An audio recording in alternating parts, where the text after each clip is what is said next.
Это было 70-е годы.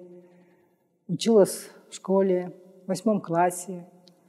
И вот так судьба повернулась, что меня пригласил кинорежиссер Болот Шамшиев, тогда молодой еще, после первого своего художественного фильма «Караш-караш ок ясы», на фильм «Алый макейсы куля», на роль Халыча. Ну, естественно, я в то время не знала, как это кино снимается, и вообще представления даже не имела.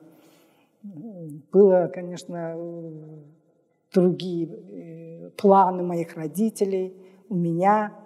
Так получилась жизнь, судьба полностью 100 градусов повернулась, попала в кино.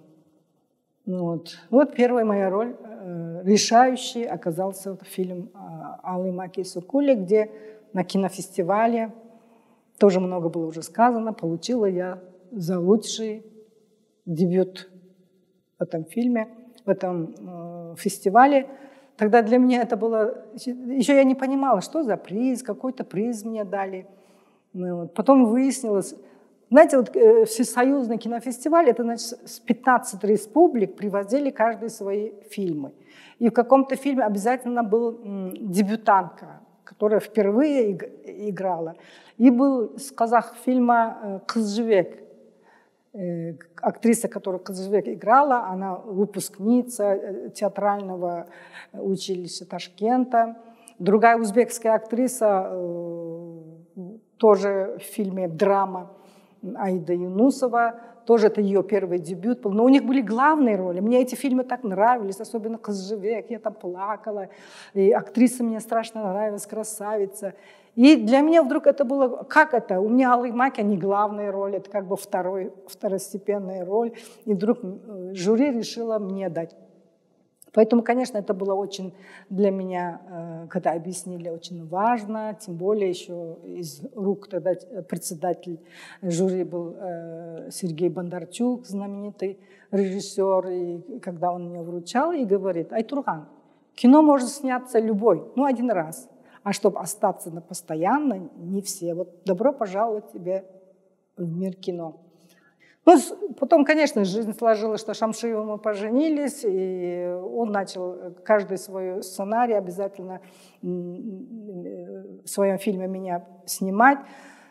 Снялась потом «Среди людей», «Белый пароход». Что, маленькая, молодая девочка, Шамшиев уже как бы все-таки старше меня.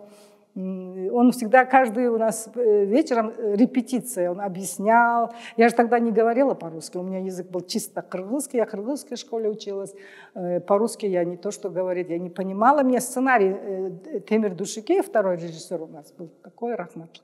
Он переводил мне сценарий, и я вот по переводу, потому что читать бесполезно было. И Шамшиев каждый этот репетировали. Вот завтра такая сцена, ты должна... Он, конечно, актером очень, тем более дебютантка первый раз, он настолько относился серьезно, он пытался нам объяснить на простом языке, не так, как я пошла бы сразу в АВГИК поступила, и там таких философских слов я тогда бы не поняла бы. Поэтому он как бы на моем языке как бы так объяснял спокойно, и вот там я поняла, такой умный человек, режиссер. Оказывается, он до этого еще снимал. И там же были известные актеры уже с театра, драмтеатра, которые Эджике Байкелер, они мне объясняли, Шамшиев такие фильмы делал. Так и получилось. В один прекрасный день мы сценарий репетировались, он там о звездах рассказывал. Вон, видишь, большая медведица. Кстати, тогда я впервые узнала. Большая медведица, ковш там. И вот таких встреч несколько было. Потом влюбились, наверное, друг в друга.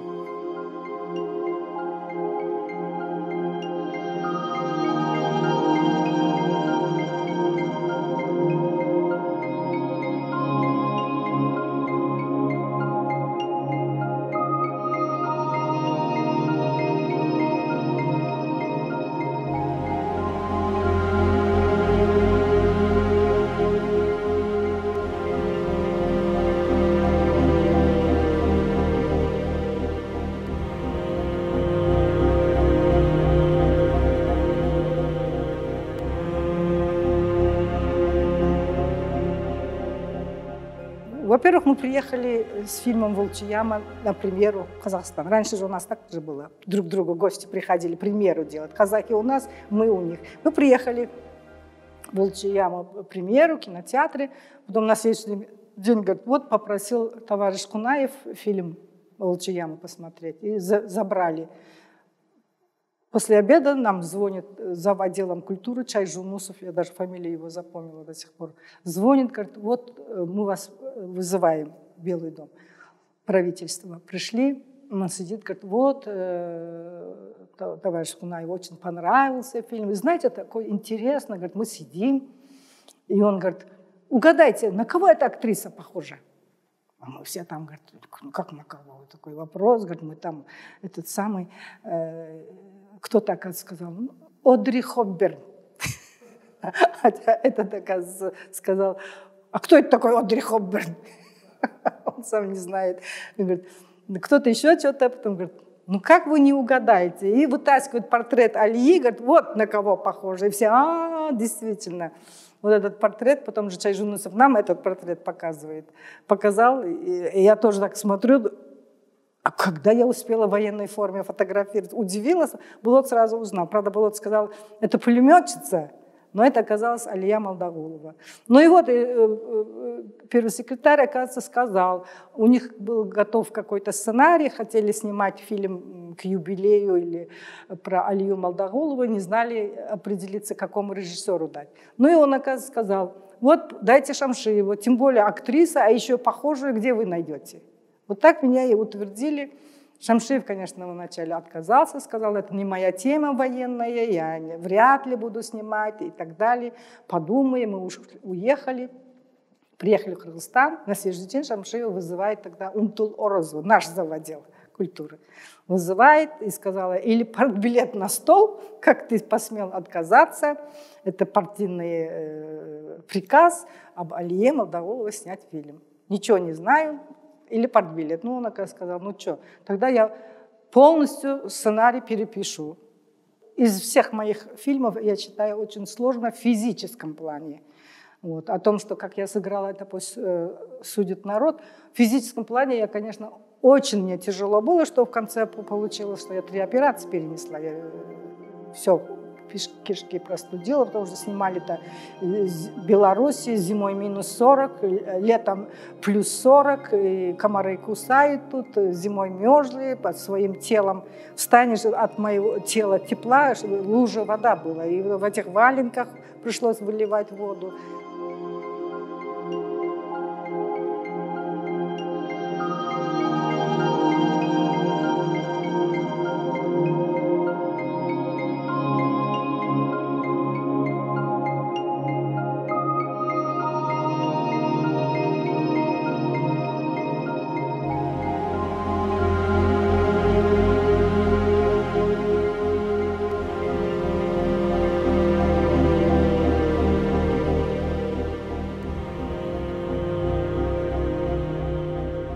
Когда с Шамшиевым работаешь, особенно мне, актерам, может быть, наполовину тяжело было, но мне 100% тяжело было. Во-первых, я его жена. У меня никаких поблажки нету. Я должна хоть как со всеми где-то жить и так далее. Или после съемки еще приеду уставшая в этих командировках, готовлю для него. Дети всегда нам некогда детей оставлять тогда. Детей обувать, умыть, покормить и так далее. Потом поздно ложусь. То же самое, снайперах особенно тяжело было. Если актрисы все жили в гостинице, 5-звездочном отеле, и они отдохнувшись утром привозили, а мы жили прямо в воинской части, в офицерском домике, который в 9 часов горячая вода отключается. А я вся в этих песках и так далее, грязная, приезжаю, потому что на следующий день рано утром мы начинаем эту сцену, когда я чистая была. И мне приходилось, не успеваю, воды нет, и холодной водой мыть голову. Настолько уставала, потому что согревать воду, мыть голову, некогда. Я успевала детей накормить, было-то накормить. У него желудок больной, нельзя, ему диетически нужно было. Я холодной водой. И еще тогда удивлена, надо же, у меня такой череп хороший, что я не простываю. И утром я первая должна быть готова, и вот так сижу, жду, когда те актрисы приедут, актеры нагримируются, а я пример должна была, потому что чтобы Шамшиев не мог На них мог тоже накричать, если что, замечание делать. А то скажет, он свою жену лелеет, боится, а вот он, я всегда была как бы впереди, пример и так далее.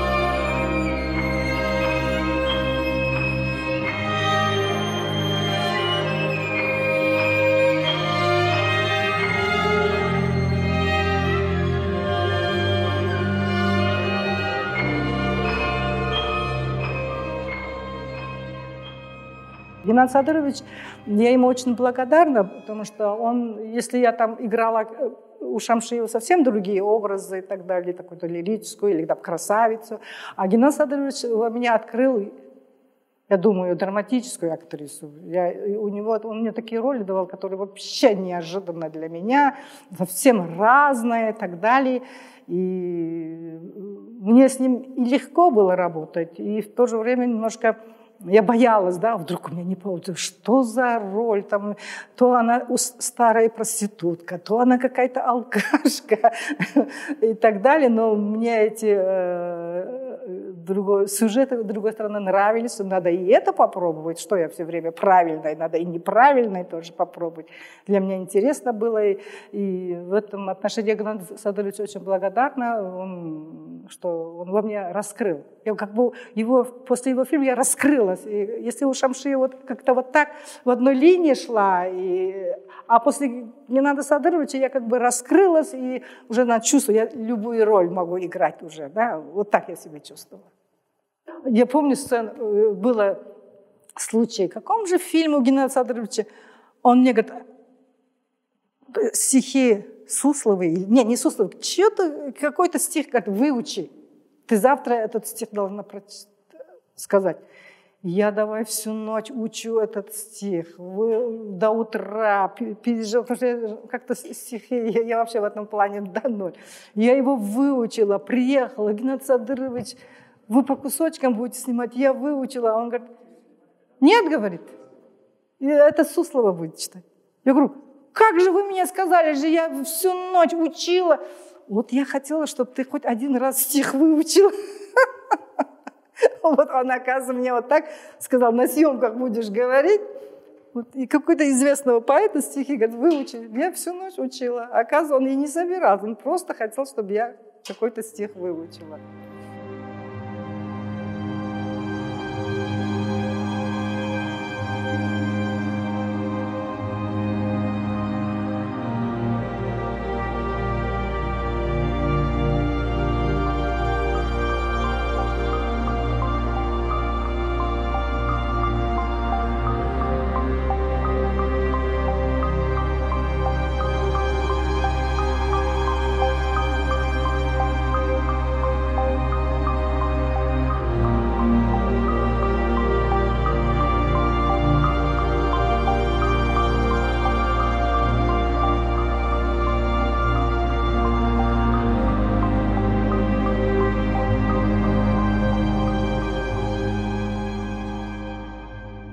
Это трагедия, это трагедия. Мы, кыргызское чудо, которые из ничего делали фильмы, наши режиссеры на всю страну как бы сделали, узнала наш Кыргызстан, что существует, да?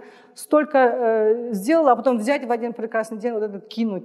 Можно сказать, культуру взяли. Да, выкинули культуру, потому что политика, значит, начинается с культуры, в первую очередь, понимаешь, всегда испокон веков. А если ты культуру выкинул, какая может быть? И что? Потом пошло, лучше начали коммерцией заниматься, то же самое кинопрокаты, начали вот эти фильмы зарубежные, везде всякие фильмы, стоит, не стоит показывать, начали, лишь бы деньги заработать, начали показывать. И молодежь начали воспитывать на этом духе. Сейчас молодежь не знает Кыргызфильма, и ты хоть какой-то фильм знаешь? Нет, не знаю. А ты вот Чухморова знаешь? Нет, не знаю, говорят, понимаешь? Неправильно, надо же как-то Министерство культуры этим же заниматься, как бы потихоньку восстанавливать нашу культуру, дать программу, может, школы, может, какую-то программу открыть. Тоже даже во Франции или в Америке в школьной программе до 5 класса с 1 белый пароход показывают, например. Белый пароход показывают и во Франции, и в Америке. Защита животных у них, природа, в связи с этим эти наши фильмы там пользуются. А мы что? Мы не можем, что ли? Знаешь, уровень русского кино, чтобы совсем поднять, мне кажется, в первую очередь образование нужно. Нужно, чтобы настоящий профессионал. Вот как раньше говорили, вот я курс Герасимова заканчивал, я курс того, вот это же действительно, это было как бы, да, выше, да. Вот такой, почему бы не открыть? Вот такое открытие, вот таких талантливых людей пригласить, чтобы хотя бы месяц один раз Гелеб преподавал урок, уехал. Наши тоже есть, если потихоньку, если так посмотреть, пока еще наши есть те, которые живые, да, чтобы они преподавали, актерские этот преподавали. Надо настоящих профессионалов воспитывать. А то, что вот сейчас курсы окончили 2 года или 3 года, еще неизвестно у кого окончили, это не будет подниматься наше искусство. Вот. Ну, фильмы, да, 100 фильмов, я тоже узнала, когда 2 года, 100 фильмов, думаю, боже мой, 100 фильмов, куда они деваются? Но это больше коммерческие фильмы. Там уже не выбирают, там же не так, как у нас же раньше. Худсовет, утверждали сценарий, утверждали актеров, да? А сейчас такого нет. Вот захотел с улицы кого-то снял, захотел там, кто-то деньги дал, его снял. Играет как актер, не играет, они не видят, потому что сам режиссер должен видеть халтуру. Вот это многие режиссеры этого не видят.